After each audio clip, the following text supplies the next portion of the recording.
সম্মানিত মুসল্লিবৃন্দ, মসজিদ এমন একটি জায়গা যে জায়গায় সত্যের কথা স্মরণ করিয়ে দেওয়া হয়,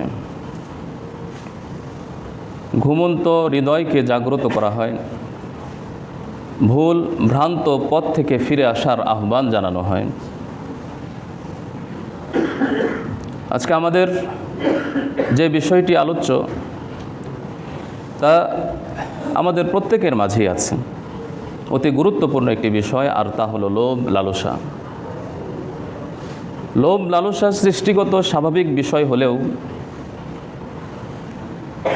অন্যান্য যেই স্বাভাবিক চরিত্র এবং স্বাভাবিক যেই গুণাবলী বৈশিষ্ট্য আছে, অন্যান্য চরিত্রের মতোই লোভ লালসাও নিয়ন্ত্রণ করা জরুরি। সৃষ্টিগত হলেও এটা নিয়ন্ত্রণ করতে হবে, কারণ নিয়ন্ত্রণহীন লোভ লালসা ধ্বংসের মুখে ঠেলে দেয়। প্রয়োজন পুরা হওয়ার পরেও আরও পাওয়ার অতৃপ্ত বাসনা মানুষকে ধ্বংসের মুখে ঠেলে দেয়। তো সুতরাং এই পৃথিবীতে যত বড় বড় লোমহর্ষক এবং ভয়ানক ঘটনা ঘটে তার মূলে থাকে লোভ লালসা। মানুষ যখন লোভ লালসায় আচ্ছন্ন হয়ে পড়ে তখন তার জ্ঞান বুদ্ধি লোপ পায়, বিনষ্ট হয়ে যায়। তার লোভ লালসাকে চরিতার্থ করার জন্য অপরাধের সমুদ্রে ঝাঁপ দিতে সে পিছপা হয় না। এভাবে সে জৈবিক চাহিদা পূরণে, নিজের লোভ লালসা চরিতার্থকরণে, সহায় সম্পত্তি অন্যায়ভাবে আত্মসাৎ এবং উপার্জন করার ক্ষেত্রে, বিপরীত লিঙ্গের প্রতি আকর্ষণ এবং তা চরিতার্থ করার জন্য, নিজের সুনাম সুখ্যাতি প্রতিপত্তি ক্ষমতা পদমর্যাদা লাভের জন্য সে পিছপা হয় না। তার সেই লোভ চরিতার্থ করার জন্য সে অন্যায় পর্যন্ত করতে সে জড়িয়ে পড়ে, অন্যায় কাজে সে নিমজ্জিত হয়ে যায়। এজন্য অতি লোভ কখনোই মানুষের কল্যাণ বয়ে আনে না, বরং তা চূড়ান্ত রূপে ধ্বংসের মুখে ঠেলে দেয়। এ কারণেই প্রবাদ বাক্য আছে যে লোভে পাপ, পাপে মৃত্যু।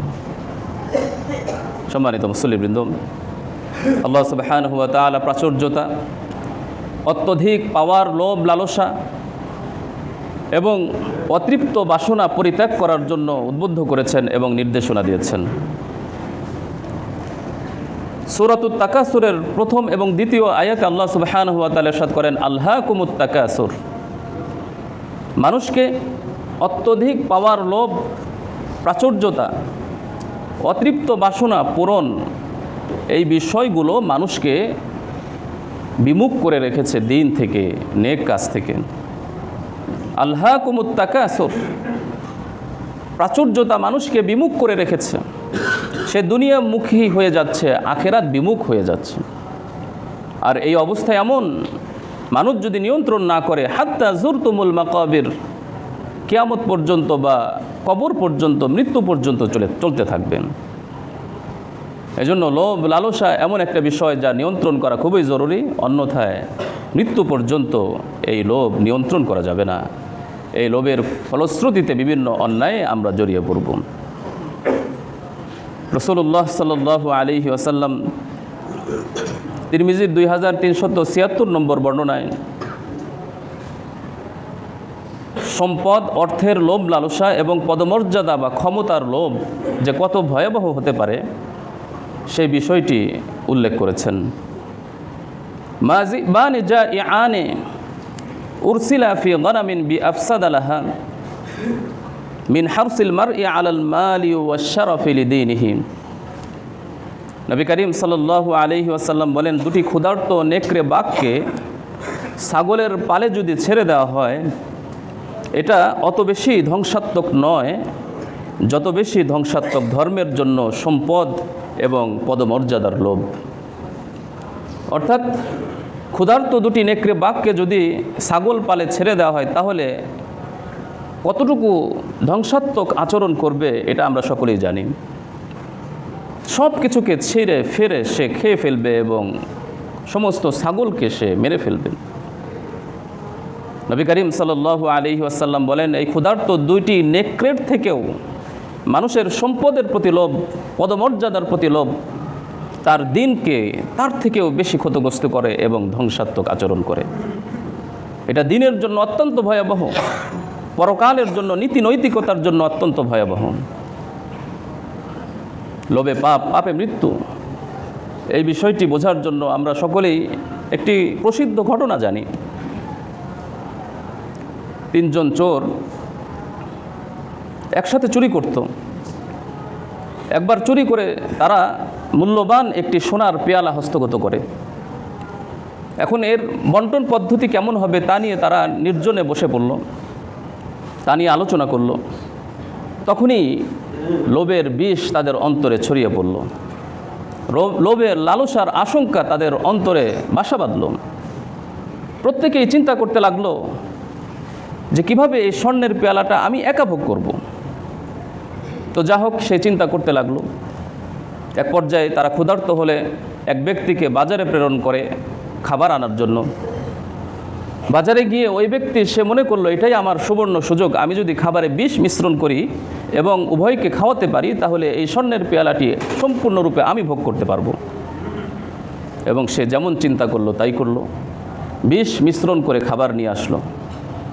অপরদিকে দুজন চিন্তা করলো যে অন্তত পক্ষে একজনকে যদি আমাদের রাস্তার থেকে সরাতে পারি তাহলে তো অন্তত পক্ষে আমরা দুজন ভোগ করতে পারবো। যে ব্যক্তি বাজারে খাবার আনতে গিয়েছে সে আসার সাথে সাথেই আঘাত করব এবং তাকে হত্যা করব। এবং সেটাই হলো। ওই ব্যক্তি বাজার থেকে যখন ফেরত আসলো তারা দুজন মিলে আঘাত করলো, আক্রমণ করলো, তাকে হত্যা করলো। এরপর ওই দুজন একে অপরের উপর আক্রমণ করলো, একজনকে হত্যা করলো।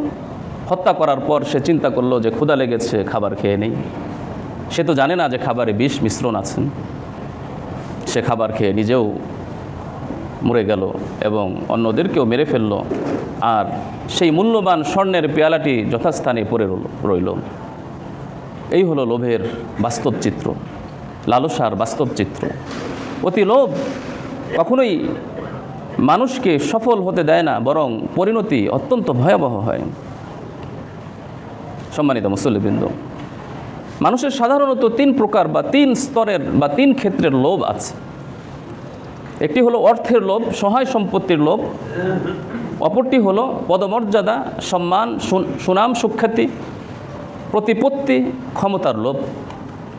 আর তৃতীয়টি হলো কুরিপুর লোভ, কুরিপুর লালসা, বিপরীত লিঙ্গের প্রতি আকর্ষণ, পুরুষ কর্তৃক স্ত্রীর প্রতি বা নারীর প্রতি, নারী কর্তৃক পুরুষের প্রতি আকর্ষণ এবং তার লোভ। এই তিন প্রকারের লোভকেই প্রকৃতপক্ষে লোভ বা লালসা বলা হয়।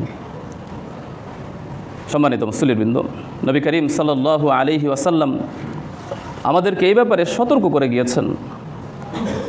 আমরা যদি কোরআনের দিকে তাকাই তাহলেও দেখব যে আল্লাহ রাব্বুল আলামিন সম্পদের ব্যাপারে আমাদেরকে সতর্ক করেছেন এবং সম্পদকে পরীক্ষার পাত্ররূপে আখ্যায়িত করেছেন। সূরাতুল আনফালের 28 নম্বর আয়াতে আল্লাহ রাব্বুল আলামিন বলেন, ওয়া'লামু আন্নামা আমওয়ালুকুম ওয়া আওলাদুকুম ফিতনাহ। তোমরা এই কথা ভালোভাবে অন্তরে গেঁথে নাও, বদ্ধমূল করে নাও যে সহায় সম্পত্তি এবং সন্তান সন্ততি তোমাদের জন্য পরীক্ষা। যদি তোমরা এই পরীক্ষায় উত্তীর্ণ হতে পারো, ওয়া আন্নাল্লাহা ইনদাহু আজরুন আযীম, তাহলে আল্লাহ রাব্বুল আলামিনের কাছে তোমাদের জন্য থাকবে মহা প্রতিদান। অন্যথায় সম্পদ অর্জন করতে গিয়ে যদি হারাম কাজে জড়িয়ে পড়ো, অন্যের সম্পদ জবরদখল করো, অথবা ভেজাল মিশ্রণ করে কিংবা ধোঁকা দিয়ে, প্রতারণা করে, চুরি করে, দুর্নীতি করে, ডাকাতি করে যদি সহায় সম্পত্তি অর্জন করো, তাহলে এই সম্পদ পরকালে আমাদের সকলের জন্য আযাব হিসেবে আমাদের সামনে আসবে। এটা আমাদের জন্য পরীক্ষা স্বরূপ, আমাদের জন্য ফিতনা, আযাবের কারণ যদি আমরা সহায় সম্পত্তি যথাযথভাবে উপার্জন না করি এবং যথাযথভাবে এর ব্যয় না করি। এজন্য নবী করিম সাল্লাল্লাহু আলাইহি ওয়াসাল্লাম সহায় সম্পত্তির প্রতি লালসাকে তার উম্মতের জন্য ভয়ানক বিষয় হিসাবে আখ্যায়িত করেছেন। সহিহ বুখারী 3158 নম্বর হাদিসে নবী করিম সাল্লাল্লাহু আলাইহি ওয়াসাল্লাম বলেন, আল্লাহর কসম, আমি দারিদ্রতা বা অসচ্ছলতাকে তোমাদের জন্য ভয় করি না, বরং আমি তোমাদের জন্য যে বিষয়টি আশঙ্কা বোধ করি, ভয় করি, তা হলো দুনিয়ার প্রাচুর্যতা। দুনিয়া তোমাদের সামনে বিছিয়ে দেওয়া হবে, ছড়িয়ে দেওয়া হবে, তোমরা দুনিয়াতে নিমজ্জিত হয়ে যাবে, যেভাবে তোমাদের পূর্ববর্তী সম্প্রদায়কে দুনিয়াকে বিস্তৃত করে দেওয়া হয়েছিল, ফলে তারা দুনিয়া অর্জনের জন্য প্রতিযোগিতায় লিপ্ত হয়েছিল।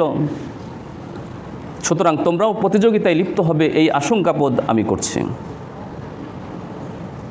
সেই প্রতিযোগিতা, দুনিয়ার পাওয়ার লোভ, লালসা পূর্ববর্তী জাতিকে যেভাবে ধ্বংস করেছে, আমি আশঙ্কা করছি তোমাদেরকেও সেরকম ধ্বংস করবে।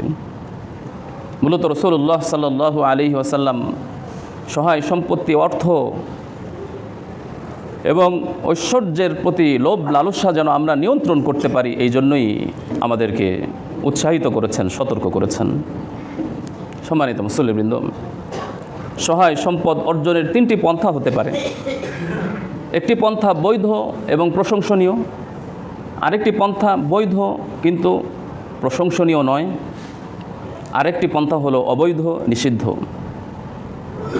প্রথম পন্থাটি হলো প্রশংসনীয় এবং বৈধ, অর্থাৎ ব্যক্তির যতটুকু সম্পদের প্রয়োজন তার পরিবারের জন্য, নিজের জন্য, দুনিয়াতে চলতে গেলে, যে সমাজে সে বসবাস করে সেই সমাজে ভালোভাবে চলতে গেলে যতটুকু প্রয়োজন ততটুকু সম্পদের জন্য সে পরিশ্রম করবে, উপার্জন করবে, শ্রম দিবে, চাকরি করবে, ব্যবসা করবে, এটি স্বাভাবিক, এটি প্রশংসনীয় বিষয়।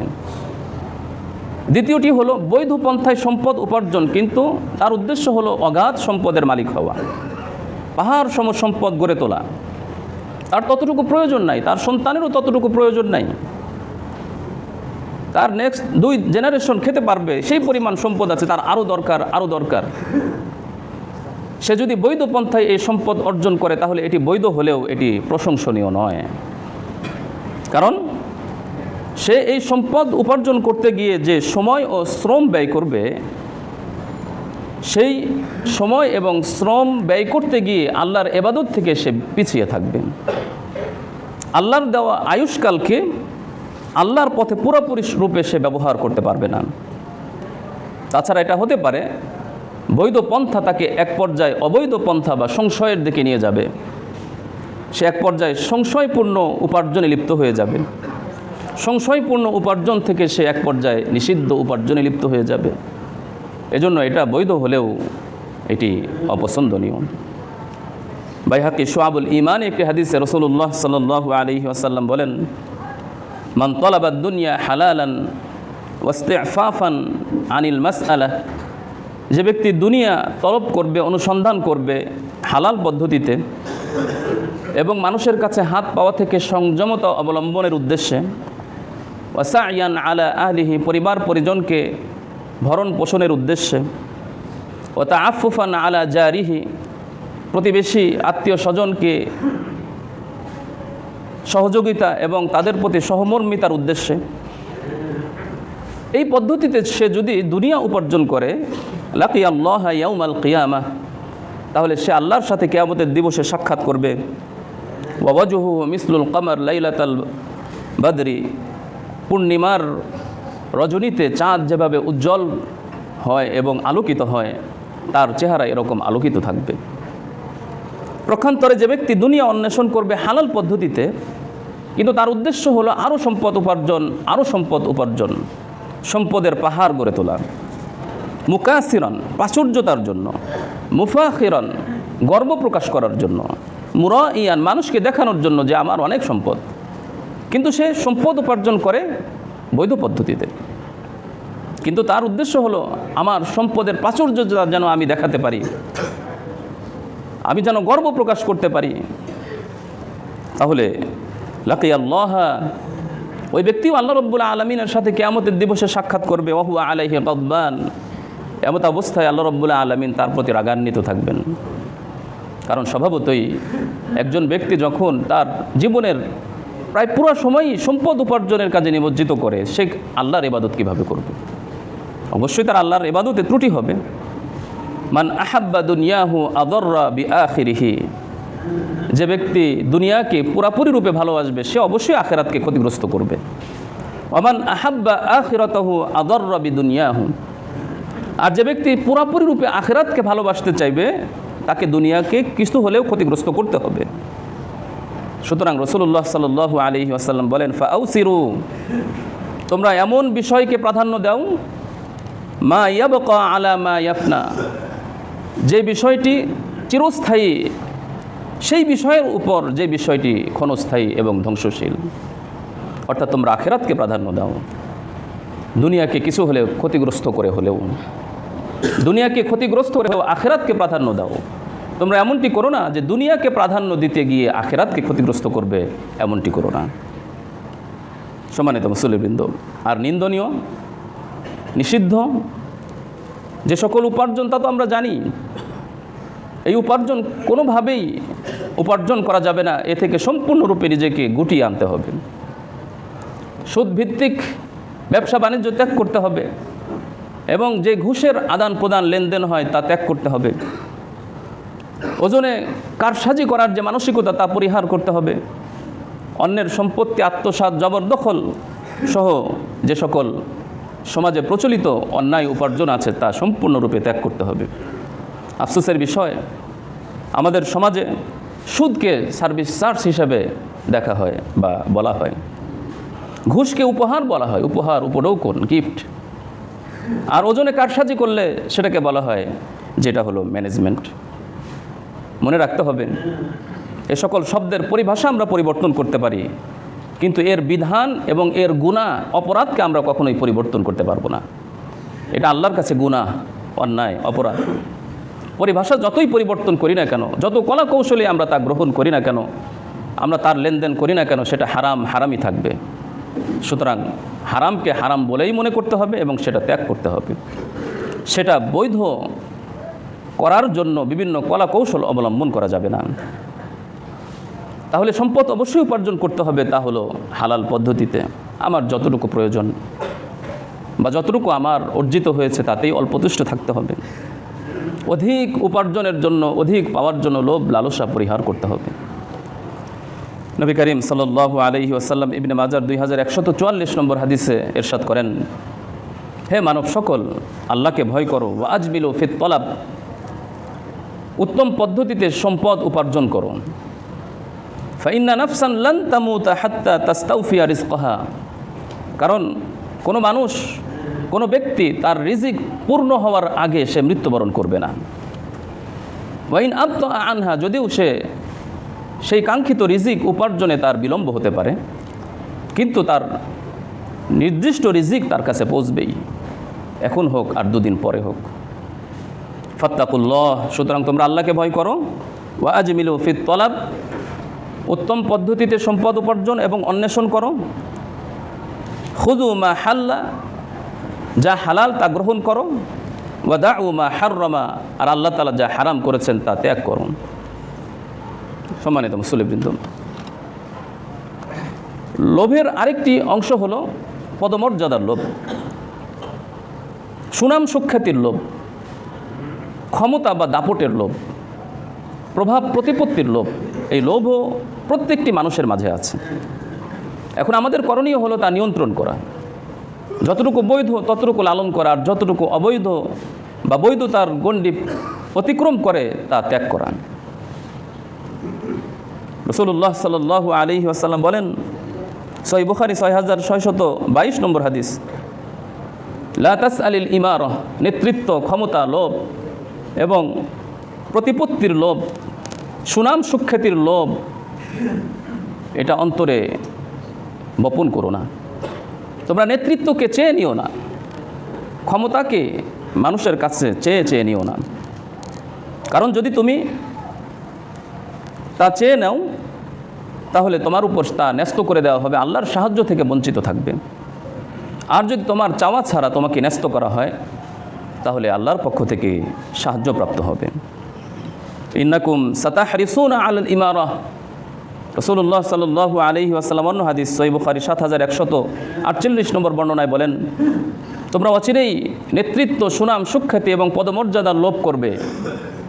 রাসূলুল্লাহ সাল্লাল্লাহু আলাইহি সাল্লাম ভবিষ্যৎবাণী করে গিয়েছেন, ওয়াসাতাকুনু নাদামাতান ইয়াউমাল কিয়ামাহ, এবং কিয়ামতের দিবসে এই নেতৃত্ব এর লোভ, লালসা তোমাদের জন্য লজ্জার কারণ হবে, তোমাদের নাদামাতের কারণ হবে, লজ্জার কারণ হবে। সুতরাং চেয়ে চেয়ে নেতৃত্ব নেওয়া যাবে না, পদের জন্য মিথ্যা প্রশংসা করা যাবে না, তোষামত করা যাবে না, নীতি নৈতিকতা বিসর্জন দিয়ে হলেও আমাকে যেভাবেই হোক পদ পেতে হবে, পদমর্যাদা লাভ করতে হবে, প্রতিপত্তি ক্ষমতা লাভ করতে হবে, এই জাতীয় মানসিকতা পরিহার করতে হবে। আবার ক্ষমতা পেলে স্বজন প্রীতির মানসিকতা, অবিচার করা, অন্যান্য সাধারণ মানুষদেরকে তুচ্ছ মনে করা, বা আমি এই পদমর্যাদার অধিকারী, সুতরাং আমার নিচে যারা আছে সব তুচ্ছ, আমার কাছে তারা গোনায় আসবে না। অথবা কেউ সমালোচনা করলে সমালোচনা সহ্য করতে না পেরে দমন করা, এরকম পীড়ন করা, নীতি দমন পীড়ন, ক্ষমতা পেয়ে অন্যদেরকে তুচ্ছ মনে করা, এই জাতীয় যে মানসিকতা, এটা আসলে ক্ষমতার লোভেরই একটি বহির্প্রকাশ। তো সুতরাং এই জাতীয় মানসিকতা আমাদের পরিহার করতে হবে। আর এক প্রকার লোভ, লালসা হলো কুপ্রবৃত্তির লালসা, কুরিপুর লালসা, বিপরীত লিঙ্গের প্রতি লালসা। নিজের খাহেসাত পূরণ করার জন্য বৈধ পন্থা আছে, এত তো সত্ত্বেও সে অবৈধ পন্থা অন্বেষণ করে, তাহলে বুঝতে হবে যে তার কুরিপুর লালসা আছে। রাসূলুল্লাহ সাল্লাল্লাহু আলাইহি ওয়াসাল্লাম সহিহ বুখারী 5096 নম্বর বর্ণনায় বলেন, মা তারাকতু বাদি ফিতনাতান, আমার মৃত্যুর পরে তোমাদের জন্য সবচেয়ে বড় যে ফিতনা আমি তোমাদের জন্য রেখে যাচ্ছি, আদররা আলার রিজাল, যে ফিতনা পুরুষদেরকে ক্ষতিগ্রস্ত করবে, সেই ফিতনাটি হলো মিনান নিসা, নারী জাতি। সুতরাং হে পুরুষেরা, তোমরা সতর্ক হও, নিজেদেরকে নিয়ন্ত্রণ করো, কুপ্রবৃত্তির নিয়ন্ত্রণ করো, কুরিপুর নিয়ন্ত্রণ করো।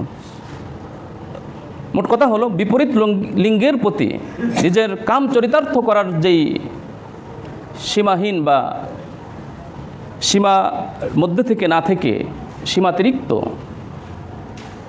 যেই লালসা, সেটাকেই বলা হয় কুরিপুর লালসা। আমাদেরকে এই ব্যাপারে সতর্ক হতে হবে। কিন্তু বাস্তবতা হলো বর্তমানে দৃষ্টি সংযম না করা স্বাভাবিক অভ্যাসে পরিণত হয়েছে। আমরা দৃষ্টি সংযম করি না। মোবাইল বা সোশ্যাল মিডিয়াতে অশালীন ছবি বা ভিডিও দেখা আমাদের স্বাভাবিক অভ্যাসে পরিণত হয়েছে। অবৈধ কথোপকথন এবং চ্যাট, অথচ প্রয়োজন ছাড়া পরপুরুষের সাথে বা পর নারীর সাথে দীর্ঘক্ষণ কথাবার্তা বলা তো ইসলাম বৈধ করে না। হ্যাঁ, ইসলাম ততটুকু বৈধ করে আপনার যতটুকু প্রয়োজনীয় কথা সারতে হবে। তাও কোরআনুল কারিমে আল্লাহ রাব্বুল আলামিন বলেছেন, নারীরা তাদের সুমিষ্ট ভাষা পরিহার করবে, সুন্দর আওয়াজকে পরিহার করে স্বাভাবিকভাবে প্রয়োজনীয় কথা বলবে। কিন্তু দেখা যায় এই সোশ্যাল মিডিয়ার যুগে চ্যাটের সরাসরি অবৈধ পন্থায় কথোপকথন দীর্ঘ সময় ধরে। ঠিক তেমনিভাবে নিজেকে আকর্ষণীয় রূপে প্রকাশ, পোশাক ও আচরণে অশালীনতা, এটাও বর্তমান এই যুগে অনেক ছড়িয়ে পড়ে গেছে এবং এটাকে অনেকে সাফল্য মনে করে। কোনো অভিনয় শিল্পী যদি নিজেকে উলঙ্গভাবে প্রদর্শন করে, তাহলে বলা হয় সে সাহসী অভিনয় করেছে, এভাবে সে সাফল্যের কাজ বলেছে বলে মন্তব্য করা হয়। জিনা, ব্যভিচার, পরকীয়ায় জড়িয়ে পড়া, পর্নোগ্রাফিতে আসক্ত হয়ে যাওয়া, গোপনে হলেও এটাকে সে অত গুনাহ মনে না করে, তাহলে বুঝতে হবে যে এই ধরনের কাজ অবশ্যই লালসার একটি অংশ। এই লালসা পরিহার করতে হবে, এই লোভকে পরিহার করতে হবে। সুতরাং সম্পদের লোভ, পদমর্যাদার লোভ এবং কুরিপুর লোভ, এই তিন প্রকারের লোভ আমাদেরকে নিয়ন্ত্রণ করতে হবে এবং ইসলামিক শরিয়ার নির্দেশিত পন্থায় আমাদের জীবন পরিচালিত করতে হবে। সম্মানিত মুসলিমবৃন্দ, সর্বপ্রথম আমাদের করণীয় হলো আল্লাহ রাব্বুল আলামিনের জিকিরে আমাদের সময়কে অতিবাহিত করা, আল্লাহর ইবাদতে নিজেকে নিমজ্জিত করা। আল্লাহ সুবহানাহু ওয়া তাআলা সূরাতুর রাদের 28 নম্বর আয়াতে বলেন, আলা বিযিক্রিল্লাহি তাতমাইন্নুল কুলুব। যেহেতু এই জাতীয় লোভ অন্তর থেকে সৃষ্টি হয়, আর অন্তরকে প্রশান্তি করার জন্য, প্রশান্তময় করার জন্য যে কাজ, সেটি হলো আল্লাহর ইবাদত, আল্লাহর জিকির, তাসবিহ তাহলিল বেশি বেশি পাঠ করা। আলা বিযিক্রিল্লাহি তাতমাইন্নুল কুলুব, শুনে রাখো, আল্লাহর জিকির, আল্লাহর ইবাদতই অন্তরকে প্রশান্ত এনে দিতে পারে। লাইসাল গিনা আন কাসরাতিল আরস। রাসূলুল্লাহ সাল্লাল্লাহু আলাইহি ওয়াসাল্লাম বলেন, আসলে অন্তরের শান্তি, প্রশান্তি, সুখ, এটা অধিক সহায় সম্পত্তির দ্বারা অর্জন হয় না। ওয়ালাকিন্নাল গিনা গিনান নাফস। প্রকৃত সুখ এবং প্রশান্তি অর্জন হয় অন্তরের সুখ থেকে। সুতরাং সেটা যদি আমরা চাই, তাহলে অবশ্যই আল্লাহর জিকির, আল্লাহর ইবাদতে বেশি বেশি নিমজ্জিত হতে হবে, মনোনিবেশ করতে হবে। নবী করিম সাল্লাল্লাহু আলাইহি ওয়াসাল্লাম হাদিসে বলেন, ইয়াবনা আদম, আল্লাহ তাআলা বলেন যে হে আদম সন্তান, তাফাররাগ লিইবাদাতি আমলা সাদরাকা গিনান। হে আদম সন্তান, যদি তোমরা আমার